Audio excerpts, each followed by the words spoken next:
Hola chicos, muy buenas noches. Y el día de hoy les voy a enseñar cómo quitarle el sonido a Moviesen y luego ponerle el sonido. Primero te tienes que ir a esta cosa que tiene ahí la N. Luego te debes de ir a sonido.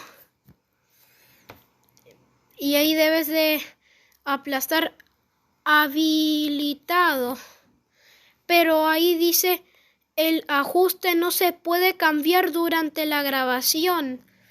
Eso no le puedo quitar el sonido a Moviesen mientras yo estoy grabando con la Moviesen. Eso solo se puede hacer eso se puede hacer mientras que no estoy grabando. Bueno, así que ya, bye, chao.